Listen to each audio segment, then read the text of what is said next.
सभी की मुट्ठी में फिसलती रेत सी है।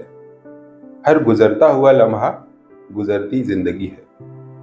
जो हम लोग की जितनी प्रॉब्लम है हेल्थ से रिलेटेड, चाहे हेयर फॉल हो, चाहे डायबिटीज हो, थायराइड हो, हार्ट की प्रॉब्लम हो, ये सब के पीछे एक्चुअली में वजह क्या है?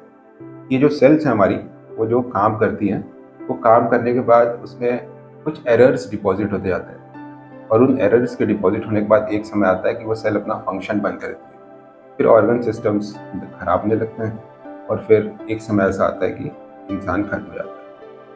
तो ये खत्म होने की प्रक्रिया एक साथ नहीं होती है। कुछ हम पहले देख लेते हैं, कुछ लोगों के हेयर फॉल पहले शुरू हो गए, रूट्स की सेल्स थी जो खत्म हुई, डॉर्मेंट हो गई, कुछ स्किन में इस तरह की होती है। तो ये जो सेल डेथ है, ये कैसे होता है? सेल डेथ के लिए साइंटिस्ट लोग ये कहते हैं कि दरअसल ये होता है फ्री रेडिकल्स की वजह से। अभी फ्री रेडिकल क्या है?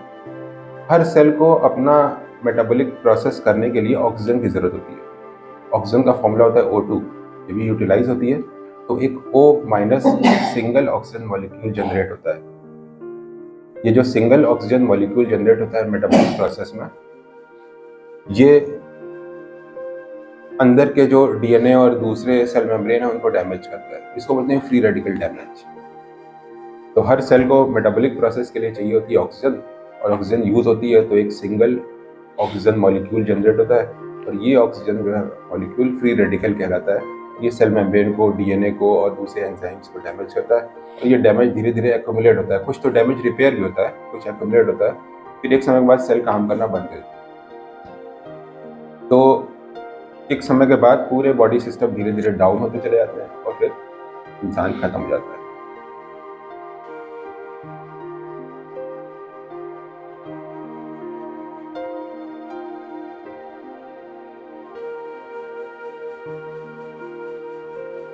बहुत सारी डिजीज़ में ऐसा डॉक्टर्स कहते हैं, चाहे वो हेयर फॉल हो, चाहे वो सीरियस प्रॉब्लम हो, बॉडी की, हार्ट की प्रॉब्लम, लीवर की प्रॉब्लम, तो बहुत सारे डॉक्टर्स ऐसा कहते हैं कि हमको एंटीऑक्सीडेंट लेते रहना चाहिए लाइफ में, हमेशा लगातार, बीच में रुक रुक करके या फिर कंटिन्यूअस। तो ये एंटीऑक्सीडेंट जो ये एरर एक्यूमुलेट हो रहे होते हैं बॉडी में, जो फ्री रेडिकल्स हैं, जो ऑक्सीजन मॉलिक्यूल एक्यूमुलेट हो रहा है, उसको ये रिमूव करते हैं, और इस तरह से हम ज़्यादा हेल्दी बने रहते हैं।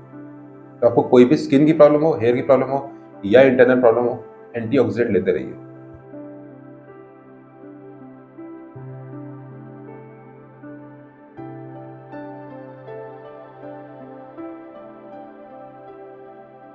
तो ये एंटीऑक्सीडेंट्स होते क्या है? कुछ विटामिन हैं, कुछ मिनरल्स हैं जो एंटीऑक्सीडेंट, जैसे विटामिन ई एक एंटीऑक्सीडेंट है, जिंक, सेलेनियम, ये सब एंटीऑक्सीडेंट है। ये काम कैसे करते हैं? ये ऑक्सीजन को एब्जॉर्ब कर लेते हैं।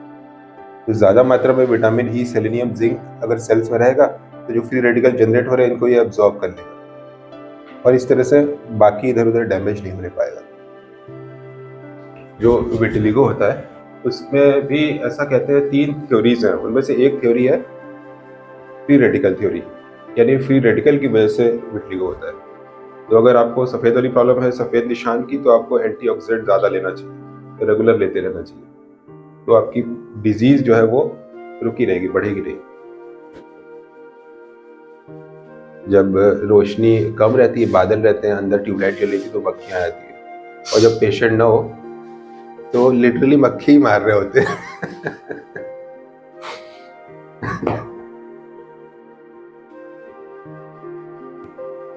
ये जो इंसेक्टिसाइड्स होते हैं, ऑर्गेनोफॉस्फोरस या DDT जैसी चीज़ें, तो ये नॉन बायोडिग्रेडेबल होते हैं। तो इंडिया में जो फार्मर्स थे बहुत ज़्यादा इसको इस्तेमाल करते थे, तो वो सब खेतों में हर साल पड़ा हुआ है और एब्जॉर्ब होकर के मिट्टी में अंदर चला जा रहा है। तो जो हम लोग बोरिंग का पानी निकालते हैं उसमें कुछ पॉइंट ऑर्गेनोफॉस्फोरस इंसेक्टिसाइड्स होते हैं। तो जब कोका कोला ने इंडिया में कंपनी खोली तो उन्होंने एक फिल्ट्रेशन प्लांट लगाया कि भाई पानी तो अब यहीं से लेंगे, और उनका रेडी मिक्स पाउडर आता है USA से, उसको मिलाएंगे यहाँ के पानी में, कोका कोला बनाएंगे। अब प्रॉब्लम यह है कि पानी में इंसेक्टिसाइड है। इतना ही उन्होंने फिल्टर कर लिया, लेकिन उनका जब रेडीमेड कोका कोला मार्केट में आया तो कुछ लोगों ने उसको टेस्ट किया और कहा कि इसमें परमिसिबल अमाउंट से ज़्यादा इंसेक्टिसाइड है। तो उन्होंने कहा कि भाई हम क्या करें, हम तो 2 बार 3 बार फिल्टर कर रहे हैं, लेकिन यहाँ पे पानी में इंसेक्टिसाइड निकल रहा है।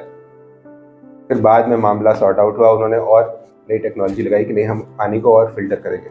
तो कहने की बात यह कि बोरिंग पानी से ज़्यादा सेफ है कोका कोला। इंसेक्टिसाइड के मामले में, क्योंकि जो हम घर में निकालते हैं ज़मीन से पानी, हम सोचते हैं शुद्ध है, लेकिन अगर आसपास खेत हों आसपास तो फिर उसमें बहुत ज़्यादा आपको इंसेक्टिसाइड और सारी चीज़ें मिलेंगी, केमिकल्स।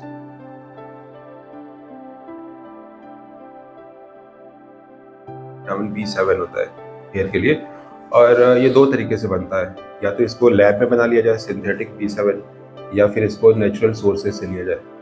तो जो टैबलेट्स कैप्सूल्स यूज़ होती हैं वो भी इस तरह से होती हैं।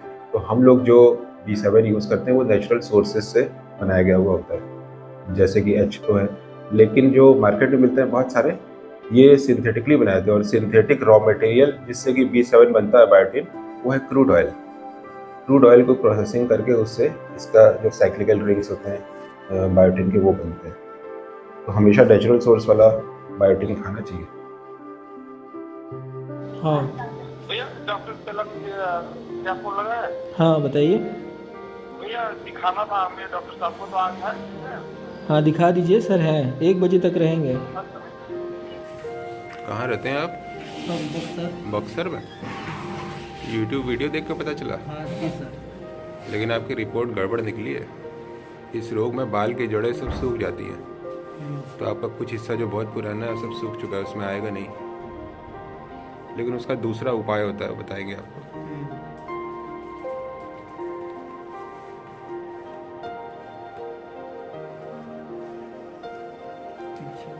पीछे तक है, और स्किन में भी कहीं बदन में है ब्लैक निशान वगैरह? नहीं। खुजली है इसमें?